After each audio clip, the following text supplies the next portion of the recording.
شروع اللہ کے پاک اور بابرکت نام سے جو بڑا مہربان نہایت رحم کرنے والا ہے۔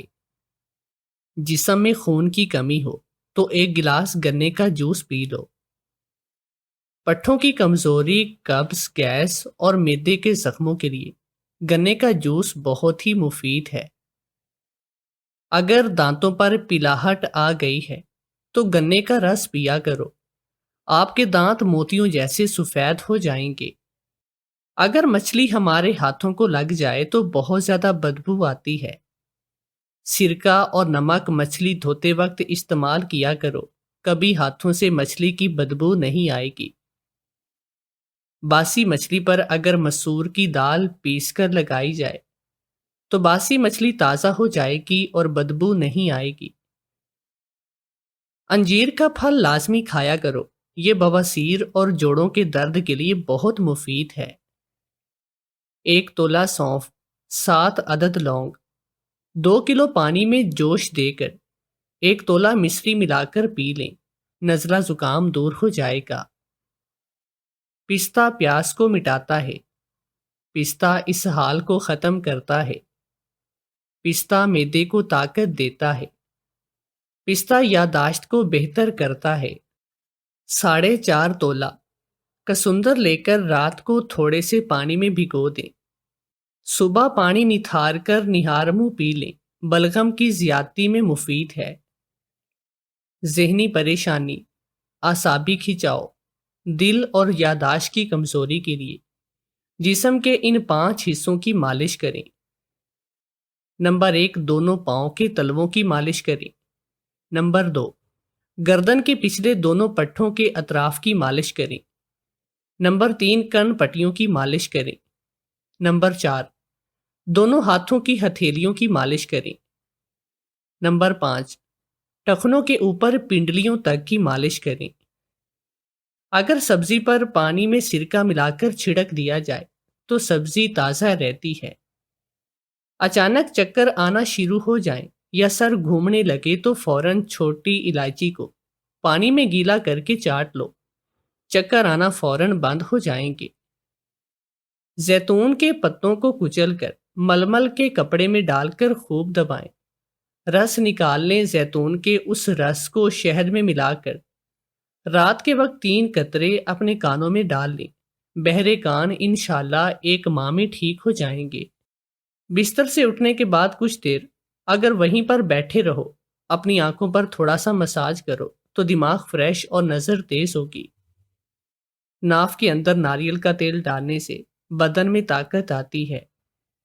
کھیرا کھایا کرو، یہ جلد کو جوان رکھتا ہے، اس سے انسان بوڑھا نہیں ہوتا۔ اجوائن کا استعمال بھی انسان کو ہمیشہ جوان رکھتا ہے۔ حمل کے دوران اگر عورت اللہ کے کوئی سے 2 ناموں کا ورد کرتی رہے تو بچہ خوبصورت ہوتا ہے۔ گرم دودھ میں ہریڑ کا مربع ڈال کر کھاؤ، جوڑوں کے درد میں آرام ملے گا۔ انار کے چھلکے توے پر جلا کر ان کی راکھ چاٹنے سے کھانسی دور ہو جاتی ہے۔ جن لوگوں کو پسینہ کم آتا ہو وہ انجیر ضرور کھایا کریں۔ زیادہ چائے پینے سے جسم میں پانی کی کمی کا مسئلہ ہو سکتا ہے۔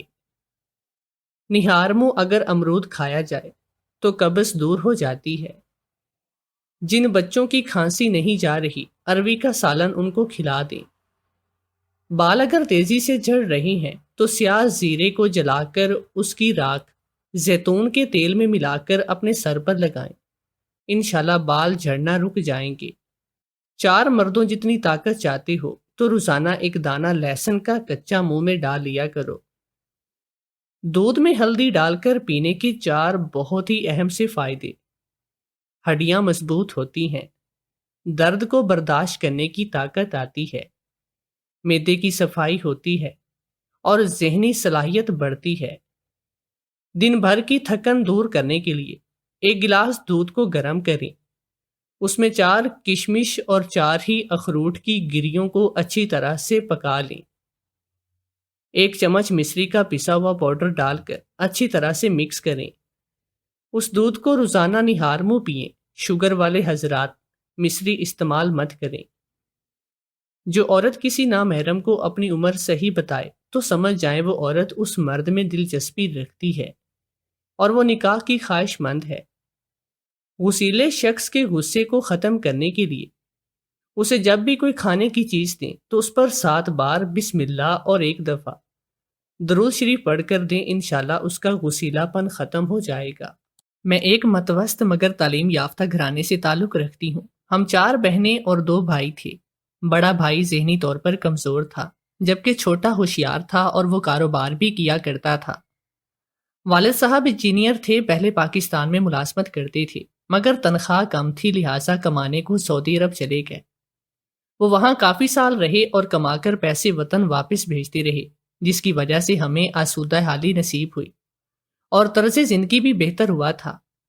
پہلے وہ چھٹی پر آتے تھے اور تھوڑے دن رہ کر واپس چلے جاتے تھے، اب ہر سال ہمیں سعودیہ بلانے لگے۔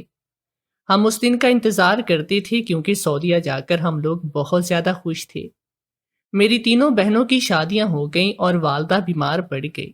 ڈاکٹروں نے بتایا کہ ان کو کینسر ہے، تاہم والد صاحب وطن نہیں آ پاتے تھے کہ بیماری میں میری امی اور بڑے بھائی کی دیکھ بھال کرتے۔ ملازمت کرنا ان کی مجبوری تھی، وہ کمانے کی خاطر ہی پردیس گئے تھے۔ پردیس میں کمانا آسان نہیں ہوتا، بلکہ وہاں پر گھر بار سے دوری کے باعث زیادہ پریشانیاں ہوتی ہیں۔ مسلسل ذہن دباؤ میں رہتا ہے، تبھی والد صاحب بھی پردیس کی سختیاں سہتے ہوئے ایک روز اپنے خال کے حقیقی سے جا ملے تھے۔ ان کو جدہ میں ہارٹ اٹیک ہوا اور وہ زندہ گھر نہیں لوٹ سکے تھے۔ اس صدمے کو امی جان نے دل پر لیا اور وہ بھی جلد اپنے خال کے حقیقی سے جا ملی۔ اب گھر میں اور 2 بھائی تھے، ایک تو ذہنی معذور تھا اور دوسرا اپنے کام میں مصروف رہتا۔ ان دنوں میں ایم اے سال اول میں تھی اور یونیورسٹی جاتی تھی، جبکہ ہماری پرانی ملازمہ گھر سنبھالتی تھی۔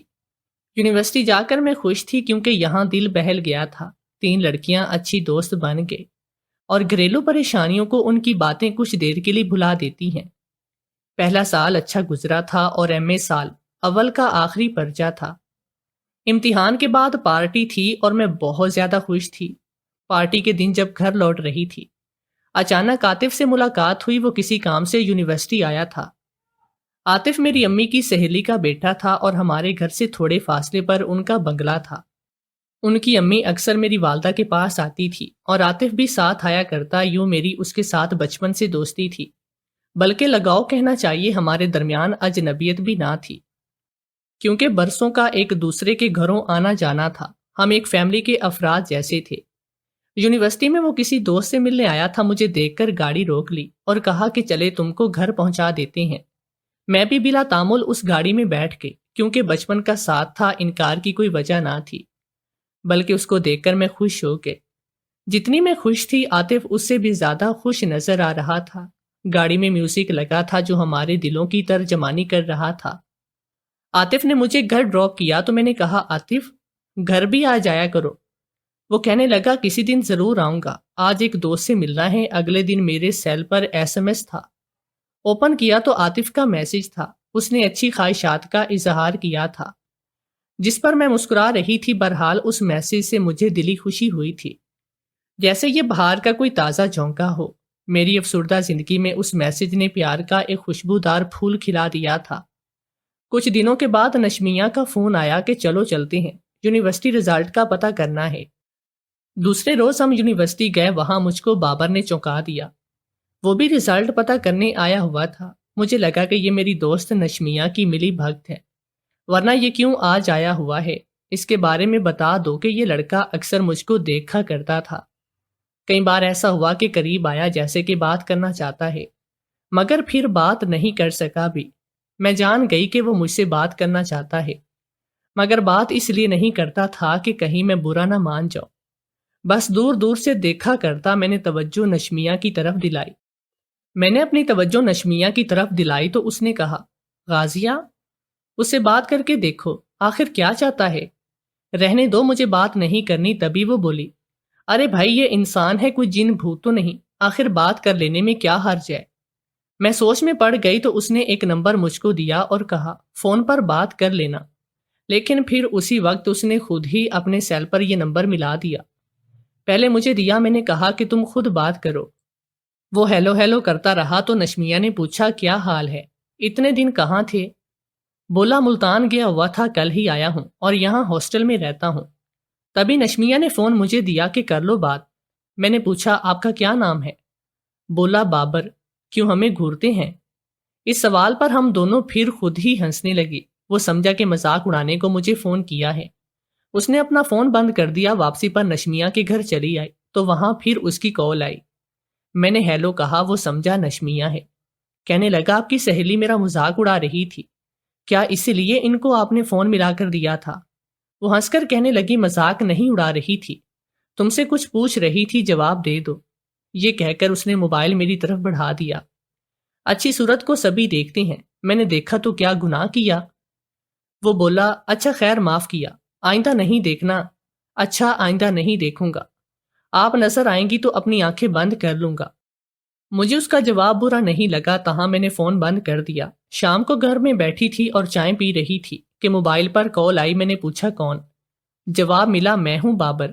میری کال پر آپ ناراض تو نہیں ہیں؟ نہیں، کہو کیا کہنا چاہتی ہو؟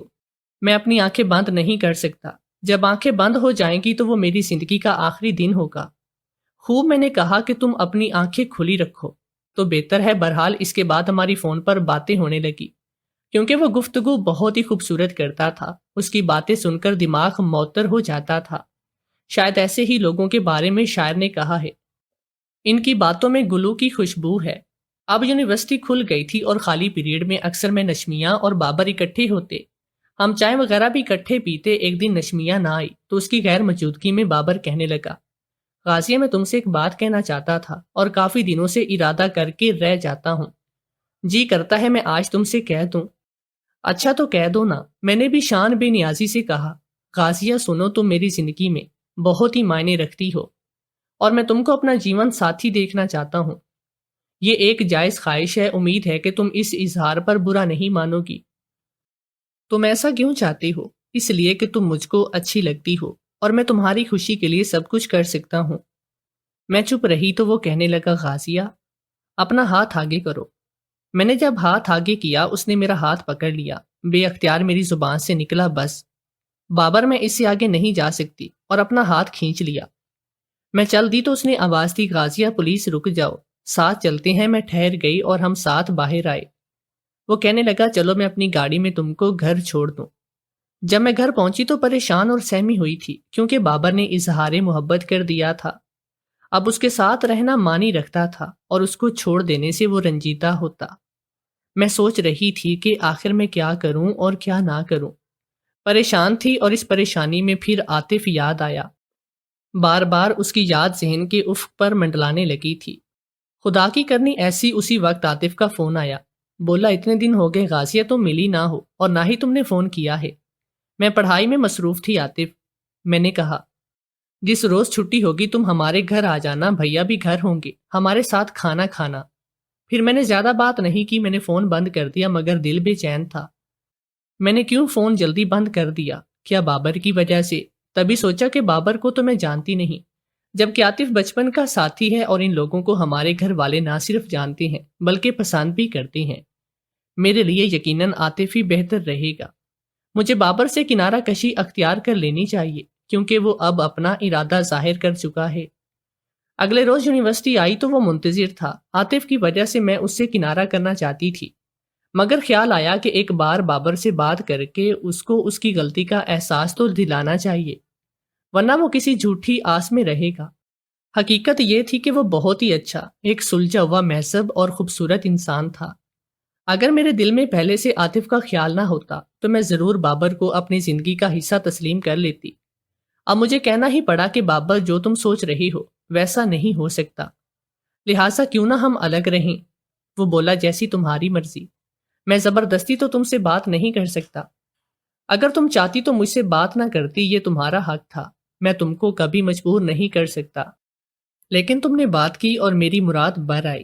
اب تم چاہو تو مجھ سے ملو، چاہو تو نہ ملو، میرے دل میں جو مقام تمہارا ہے وہ ہمیشہ سے رہے گا، اس کو تم نہیں چھین سکتی۔ یہ باتیں کچھ اس طرح سے دکھ سے اس نے کہی کہ میرا دل بھی موم ہو گیا، اور میں نے فیصلہ کیا کہ میں بابر سے ملوں گی۔ میں اس سے بات کروں گی جب سالانہ امتحان ہو جائیں گے، ہمارے ملنے جلنے اور بات کرنے کا سلسلہ از خود منتقل ہو جائے گا۔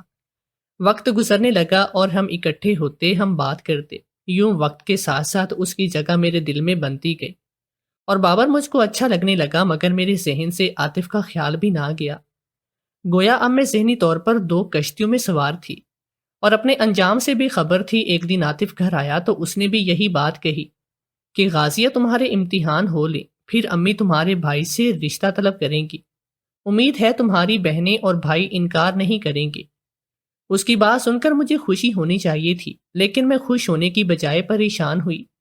اس نے میری پریشانی کو بھانپ لیا اور پوچھا، سچ بتاؤ کیا بات ہے کہ تم میری گفتگو سن کر خوش ہونے کی جگہ پریشان ہو گئی ہو؟ میں نے ٹالنا چاہا مگر وہ نہیں ٹالا، بلکہ قسم دی کہ سچ بتا دو ورنہ میں بھی پریشان رہوں گا اور آئندہ تم سے بات بھی نہیں کروں گا۔ اس پر مجھے بتانا ہی پڑا کہ یونیورسٹی میں ایک لڑکا ہے جس کا نام بابر ہے، وہ مجھ سے بات کرتا ہے اور میں چاہتی ہوں کہ اس سے بات نہ کروں۔ عاطف نے کہا، مجھے پہلے سے اندازہ تھا کہ کوئی ایسی بات ہے جو تم مجھے بتانا نہیں چاہتی ہو، تو پھر ایسا کرو، اگر وہ تم کو اچھا لگتا ہے تو مجھے چھوڑ دو۔ میں نے کہا، عاطف، اگر اس کے لیے میرے دل میں ایسی بات ہوتی تو میں اس کو اپنا لیتی اور تم سے بات بھی نہ کرتی۔ وہ مجھے پسند نہیں ہے، اگر اس کو میں پسند ہوں تو یہ اس کا معاملہ ہے، اور کسی کے دل پر اس کا اختیار ہوتا ہے، کسی دوسرے کا نہیں۔ اگر تم کو وہ پسند نہیں ہے تو بات کیوں کی؟ مجھے خبر نہ تھی کہ اس کے دل میں کیا ہے، اس لیے بات کر لی تھی، مگر اب نہ کروں گی، یہ تم سے میرا وعدہ رہا۔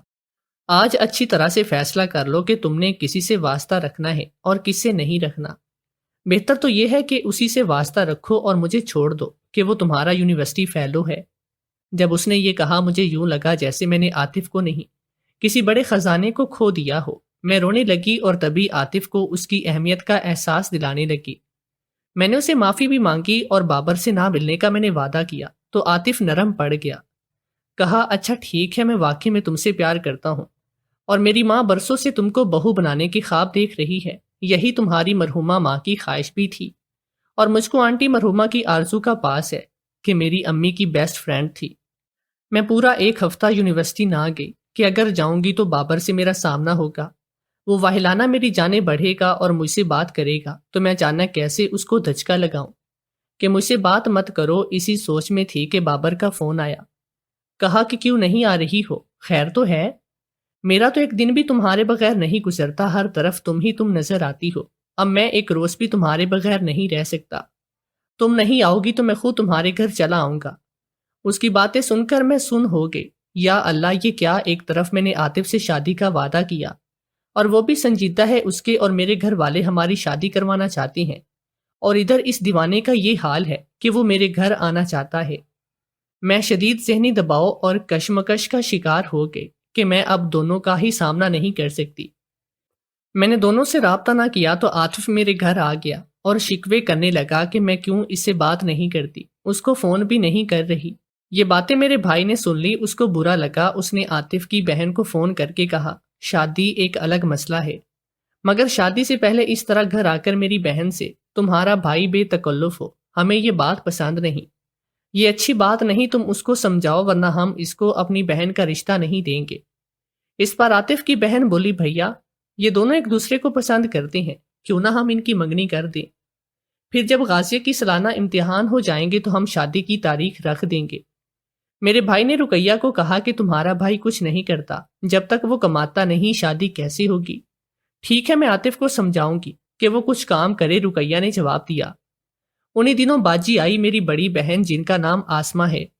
انہوں نے مجھے کہا کہ غازیہ بہتر ہے فی الحال تم عاطف سے رابطہ نہ رکھو، کیونکہ کوئی بھائی ایسے لڑکے سے اپنی بہن کا رشتہ نہیں کرے گا جس کا کوئی کیریئر نہ ہو۔ رات کو میں نے فون کر کے عاطف کو یہ ساری باتیں کہی۔ وہ بولا کہ کیا کمی ہے مجھ میں، ہم خوشحال اور پڑھے لکھے لوگ ہیں، جب وقت آئے گا میں کمانے بھی لگوں گا۔ عاطف کو میری باتیں سن کر غصہ بھی آیا، کہا کہ کیا دشمنی ہے تمہارے بھائی کو مجھ سے؟ آخر وہ ایسا کیوں سوچتا ہے؟ اب تم ہی بتاؤ کہ میں کیا کروں؟ بہتر ہے کہ تم اپنی بہنوں سے بات کرو، اگر وہ راضی ہوں تو ہم منگنی کر لیتے ہیں۔ یہ ممکن نہیں ہے عاطف، بھائی کی رضا کے بغیر ہماری منگنی نہیں ہو سکتی۔ وہ مایوس ہو کر بولا، غازیہ تم ہی بتاؤ پھر ہم کیا کریں؟ یہ دنیا ہمیں اکٹھے جینے دیتی ہے اور نہ ہی اکٹھے مرنے دیتی ہے۔ میں نے کہا، یہی پیار کا دستور ہے، تم کچھ بن کر عزت سے میرا ہاتھ مانگو گے، تبھی ہم کو سچی خوشیاں مل سکیں گی، لہٰذا اپنا وقت ضائع مت کرو اور کچھ کام کرنے کی سوچو۔ عاطف نے بی اے کیا ہوا تھا، اس کو اچھی نوکری نہیں ملی تو وہ خاموش رہا، لیکن اب وہ خاموش نہیں بیٹھ سکتا تھا۔ ایک بار پھر وہ ملازمت کے لیے سرگرداں ہوا۔ جب کہیں بات نہ بنی تب اس نے باہر جانے کا سوچا کہ وہاں جا کر کچھ کما لوں۔ وہ سعودی عرب چلا گیا کیونکہ اس کے بڑے بھائی بھی وہاں ہی تھے۔ اس کے جانے کے بعد کچھ دن میں اداس رہی، پھر اس کا خیال بھلا کر میں بابر سے پہلے کی طرح ملنے لگی، اس سے بات کرنے لگی۔ وہ کہتا تھا، غازیہ میں چاہتا ہوں کہ زندگی کا ہر پل تمہارے ساتھ گزاروں۔ وہ ایسی لچھےدار باتیں کرتا کہ میں اس کی باتوں کے سحر میں کھو جاتی تھی۔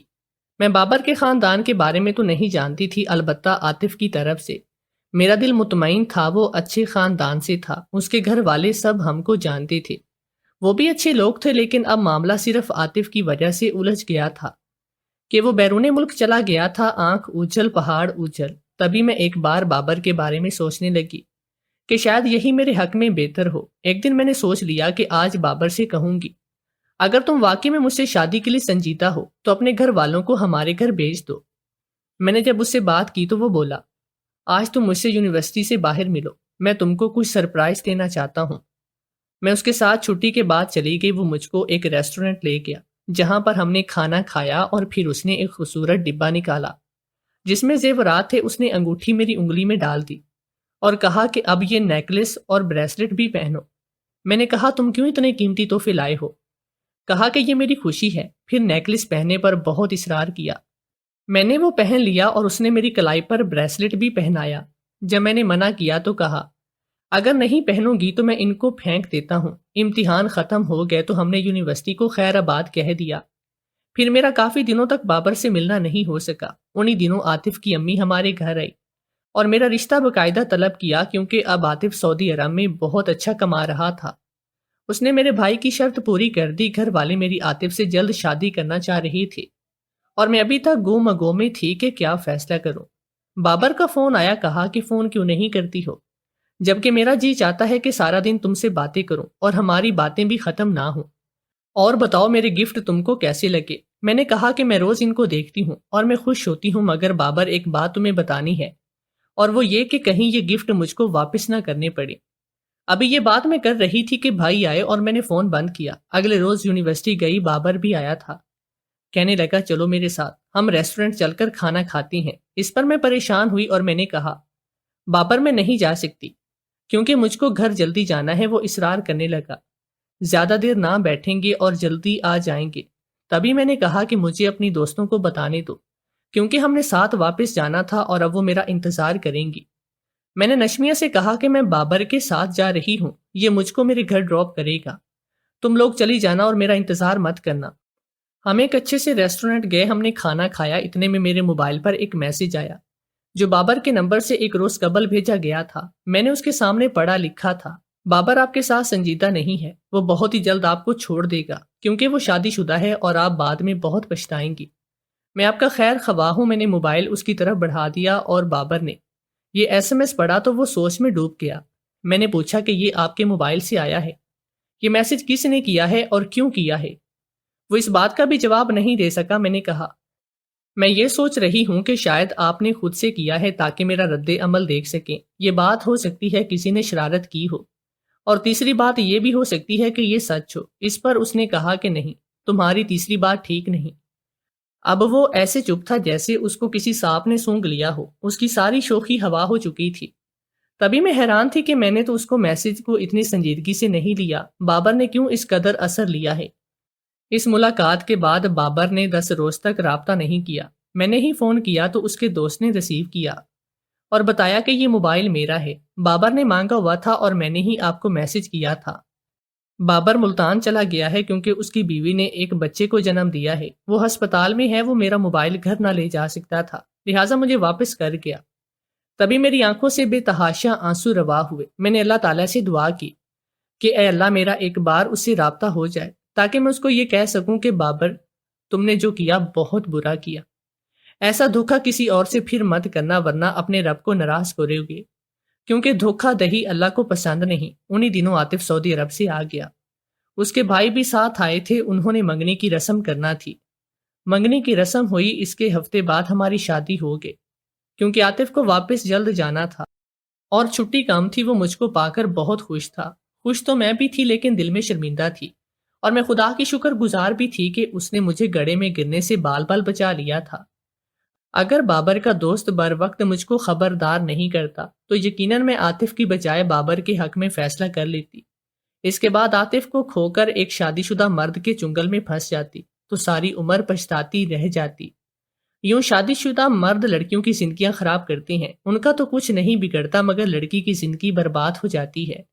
عاطف میرے ساتھ مخلص تھا، اس لیے خدا نے اس کا اخلاص پسند کیا، جس کا انعام مجھے بھی ملا، اور آج اس کے ساتھ میں خوش و خرم زندگی گزار رہی ہوں۔ خدا را ہر لڑکی کو ایسی غلطی سے بچائے جو مجھ سے سرزد ہونے والی تھی۔ آپ کمنٹ باکس میں اپنی کیا رائے دینا چاہتے ہیں؟ کیا واقعی میں دو کشتیوں پر سوار لوگ ہمیشہ بیچ میں رہ جاتے ہیں، ان کو کوئی منزل نہیں ملتی؟ اپنی قیمتی رائے سے ہمیں ضرور آگاہ کریے گا۔ ملیں گے ایک نئی اور سچی کہانی کے ساتھ، تب تک کے لیے اپنا بہت سارا خیال رکھیں۔ اللہ نگہبان۔